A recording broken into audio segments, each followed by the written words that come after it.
18ஆம் படி கருப்பசாமி துணை.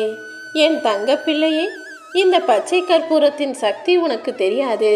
இதை நான் எதுக்காக உன் கண்ணு முன்னால் காட்டினேன் தெரியுமா? இது மிகவும் நேர்மறையான சக்தி வாய்ந்த விஷயம். இதை தொட்டவங்க அவர்கள் உடம்பில் நேர்மறை எண்ணங்களின் அலையை உருவாக்கி கொள்வார்கள். அப்புறம் என்ன, நினைச்சபடி அவர்கள் நடத்தி கொள்ளலாம்.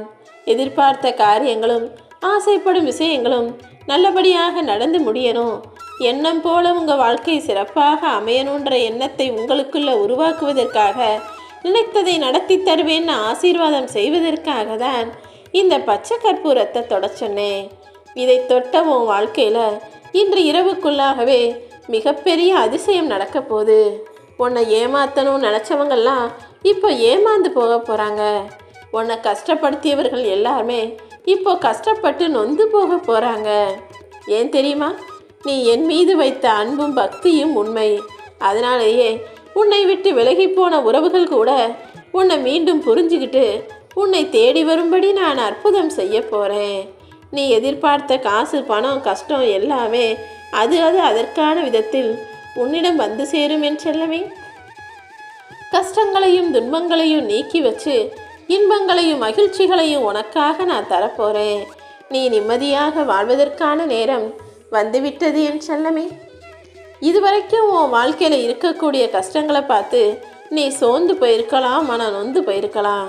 ஆனால் இப்போது இந்த பச்சை கற்பூரத்தை தொட்டதன் பலனாக உனக்கான மன வலிமை மிக பெரிய அளவில் அதிகமாகும். நீ எதிர்பார்த்தபடியே எல்லா விஷயங்களையும் உனக்கு மாற்றி தரப்போகிறேன். இனி பெரிய மாற்றத்தை நோக்கி உன் வாழ்க்கை செல்ல போகுது.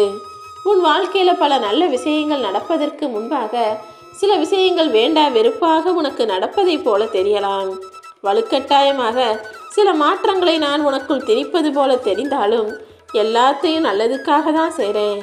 முதல்ல உனக்கு ஒரு சில விஷயங்கள் பயத்தை உண்டாக்குவது போல இருந்தாலும் அது நன்மைக்காக தான் செய்கிறேங்கிறத புரிஞ்சுக்கோ. இனி வரும் மாற்றங்களை ஏற்றுக்கொள். இந்த கருப்பசாமி உனக்கு துணையாக இருக்கும் வரை உன் வாழ்க்கையில் நடக்கிற விஷயங்களை பார்த்து நீ பயப்படவோ கவலைப்படவோ வேணாம். ஏன்னா நீ என்ன ஆசைப்பட்ட? உனக்கு பிடிச்சது போல வாழ்க்கை அமையணும்னு தானே எதிர்பார்த்த. இதோ அதை தான் உனக்காக தயார்படுத்திக்கிட்டு இருக்கேன். நீ நினச்சது போல நல்ல வாழ்க்கையை, உனக்கான நிம்மதி கலந்த சந்தோஷமான வாழ்க்கையை அமைத்து தர வந்துவிட்டேன் என் செல்லமே. தினமும் உனக்கு என் மேலே பக்தியும் பாசமும் அதிகரிச்சுக்கிட்டே தான் இருக்கு. அப்படி இருக்கும்போது நான் உனக்கு செய்ய வேண்டிய அருளையும் ஆசீர்வாதத்தையும் கூட அதிகப்படுத்த வேண்டியது என்னுடைய கடமை தானே. இதோ அதனால தான் இப்போது உன் வாழ்க்கையில் ஒரு சில நல்ல விஷயங்களை நடத்த போகிறேன். நடக்கும் அனைத்தையும் பார்த்து நீ மகிழ போகிறாய். இதற்காக தானே அப்பா இத்தனை நாள் காத்திருந்தேன்னு நீ என்னிடம் நன்றி கூறி சிலாகிக்கக்கூடிய அளவுக்கு, சந்தோஷமாக சிலிர்த்து பேசக்கூடிய அளவுக்கு உனக்கான நல்லதை உன் மனசுக்குள்ளே நினச்ச விஷயத்த இப்போது மகிழ்வோடு நடத்தி கொடுக்க போகிறேன் என் செல்லமே. என்னதான் நான் உனக்காக அடிக்கடி தேடி வந்து ஆறுதல் கூறினாலும் உன் மனசு அவ்வப்போது எதையாவது நினச்சி கவலைப்படுது. நல்லா இருக்கும்போது சந்தோஷமாக சிரித்து பேசிக்கிட்டு இருக்கும்போது திடீர்னு சோகத்தில் மூழ்கி விடுகிறாய். முதலில் இந்த சோகத்தையும் கவலைப்படுவதையும் தூக்கி போடு. முழு சரணாகதியாக என்னையிடம் முன் வாழ்க்கையை ஒப்படைச்சிட்டு எதை பற்றியும் கவலைப்படாமல் இரு. நீ என்னிடம் ஒன்றை ஒப்படைத்து விட்டாய் என்றால் மறுபடியும் எதற்காக வருந்துகிறாய்? உன் ஆள் மனதில் சேரும் கவலைகள் தான் உன் வாழ்க்கையவே கவலைக்கிடமாக ஆக்குது. உன் நல்ல குணத்திற்கும் பிரார்த்தனைக்குமாக பல நல்ல முன்னேற்றங்களை உனக்கு தர்றேன். உனக்கு வேணுங்கிறது என்னவோ அதை என்கிட்ட கேளு. நான் உன் முன்னால் வந்து உன் கவலைகளை போக்கி நீ நினச்ச காரியத்தையும் வெற்றிகரமாக நடத்தி கொடுப்பேன். நீ எதிர்பார்த்த நல்ல செய்தியும் வெகு சீக்கிரமாக உன் வாழ்வில் நடக்கும் என் தங்கமே. உன்னை போலலாம் நீ இப்போ இல்லை. முன்னெல்லாம் கலகலன்னு பேசுவ, இப்போ எதுக்கெடுத்தாலும் அமைதியாக இருக்கன்னு பல பேர் உன்னை பார்த்து பலவிதமாக சொல்கிறாங்க. நீ இப்படி மாறியதற்கு காரணம் என்னன்னு எனக்கு தானே தெரியும். இப்போதெல்லாம் கடமைகளும் பொறுப்புகளும் மட்டும் உனக்கு அதிகமாகவில்லை, கவலைகளும் காயங்களும் கூட கூடி போனதால் உன் வார்த்தைகள் குறைஞ்சி போயிடுச்சு. உன் சூழ்நிலை தெரியாமல் உன்னையும் உன் செயல்களையும் பற்றி யாராவது எதையாவது குறை சொல்லிக்கிட்டே இருக்காங்க. அதனால தான் நீ பேசுகிற வார்த்தைகளை குறைச்சிக்கிட்டு ரொம்ப அமைதியான ஆளாக மாறிட்டேன்னு எனக்கு தெரியும். அதை உணராமல் சொல்லும் மனிதர்களை நீ நினைக்கவும் வேணாம், கவலைப்படவும் வேணாம். நீ இவங்க இப்படிதான்னு நீயாகவே ஒரு முடிவுக்கு வந்து விடாதே. எல்லாத்தையும் மன்னிச்சிரு, எல்லாத்தையும் மறந்துடு. நீ எப்போவுமே சந்தோஷமாக இருப்பதற்கு இந்த கருப்பசாமி உனக்கு துணையாக இருப்பேன். வாழ்க்கைங்கிறது பெரிய பெரிய விஷயங்களை எதிர்பார்ப்பதில் மட்டும் கிடையாது. சின்ன சின்ன விஷயம் நல்லதாக நடக்கும்போது அதற்காக சந்தோஷப்படுவதிலும் வாழ்க்கை இருக்கிறது. பெரிய விஷயங்களை மட்டுமே எதிர்பார்த்துட்டு சின்ன சந்தோஷங்களை விட்டு விடாதே. உனக்காக எல்லாத்தையும் செய்கிறதுக்கு இந்த கருப்பசாமி நான் இருக்கேன்.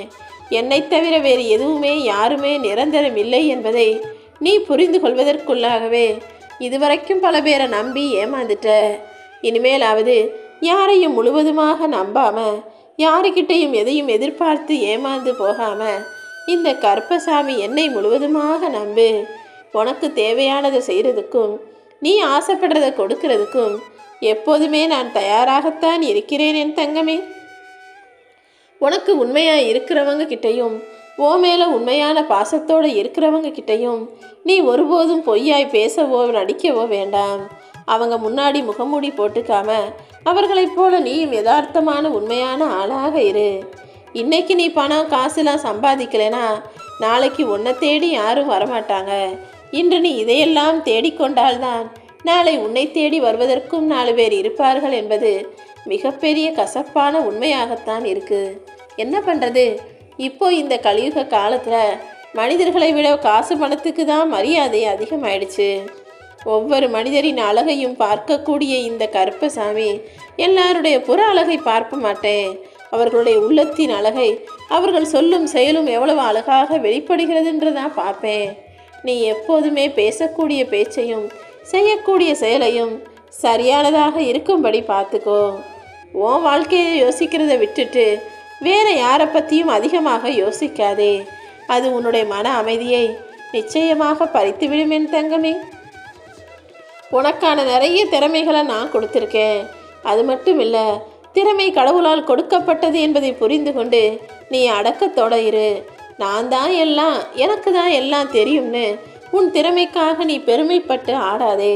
நீ அமைதியாய் தலைகணம் இல்லாமல் பொறுமையாய் இருந்தாலே உனக்கான பேரும் புகழும் தானாக உன்னை தேடி வரும். யாருக்காவது உனக்கு நல்லது செஞ்சாலும், நீ யாருக்காவது நல்லது செஞ்சாலும் மனதை சந்தோஷமாக வைத்துக்கொள். எப்போவுமே நன்றி உணர்ச்சியோடு இருக்கக்கூடிய உனக்கு எல்லா நல்லதுகளையும் நான் செஞ்சு கொடுக்குறேன். குடும்பத்தில் நீ பெருசு நான் பெருசுன்ற எண்ணமே உங்களுக்குள்ளே வரக்கூடாது.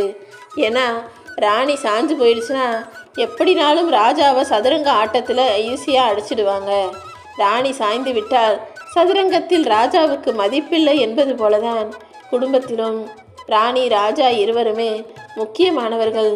ஒருவருக்கொருவர் விட்டு கொடுத்து அனுசரித்து சகிச்சுக்கிட்டு சமாளிச்சுக்கிட்டு போனாதான் உங்கள் குடும்பத்தில் இருக்கக்கூடிய பிள்ளைகளும் உங்களுடைய உறவுகளும் நல்லபடியாக சந்தோஷமாக வாழ முடியும். எப்போதுமே உன் லட்சியத்தை நோக்கிய கவனத்தில் மட்டும் நீ கவனமாக இருந்தால் போதுமானது. உன் லட்சியத்தை தவிர வேற எந்த விஷயத்திலும் நீ கவனம் செலுத்தவோ, உன்னை நோக்கி கல்லறிபவர்களுக்கு பதில் கொடுப்பதோ வேண்டாம். நீ தொடர்ந்து உன் விஷயத்தில் மட்டும் கவனம் செலுத்தினா உனக்கு எதிராக கல்லறிபவர்கள் ஒரு கட்டத்துக்கு மேலே சோர்ந்து உக்காந்துருவாங்க. அப்புறம் என்ன, நீ நினச்சபடி உனக்கான காரியத்தை நீ சாதிச்சுக்கலாம் என் தங்கமே.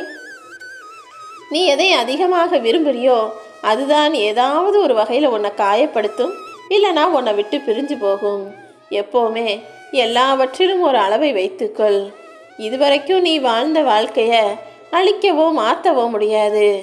ஆனால் இனிமே நீ வாழப்போகும் வாழ்க்கையை இப்படி தான் இருக்கணும்னு நீ ஆசைப்பட்டபடி உனக்கு அமைச்சு கொடுக்க நான் இருக்கேன். இத்தனை நாளாக நீ கற்றுக்கொண்ட பாடங்களை வைத்து இனிமே உன் வாழ்க்கையை நல்லபடியாக வாழ தயாராகு. எல்லா வகையிலும் உனக்கு நல்லது செய்யவும் நீ கேட்டதை செஞ்சு கொடுக்கவும் இந்த கருப்பசாமி நான் இருக்கேன். தடம் மாறும்போது உன்னை தட்டி கேட்பவர்களுடனும் உன்னை திருத்துவதற்கு முயற்சி செய்பவர்களுடனும் நீ தடம் பதிச்சு ஜெயிச்சு சாதிச்சு நிற்கும்போது உன்னை தட்டி கொடுத்து பாராட்டுபவர்களோடும் நீ வாழ்க்கையில் பயணம் செஞ்சினா நிச்சயமாக நீ வெற்றியாளனாக மாறுவாய். நீ தோத்து போகவும் மாட்ட, தவறான வழியில் போகவும் மாட்ட. ஏன்னா உன் குணம் மட்டுமல்ல, உன்னை சுற்றி இருப்பவர்களின் குணமும் மனசும் நல்லா இருக்கு. அப்படி இருக்கும்போது நீ எப்படி தோற்று போவாய்? இந்த கருப்பசாமி உன் கூடவே இருந்து உன் எல்லா விருப்பங்களையும் நிறைவேற்றி உன்னை மகிழ்ச்சியாக வாழ வைப்பேன்.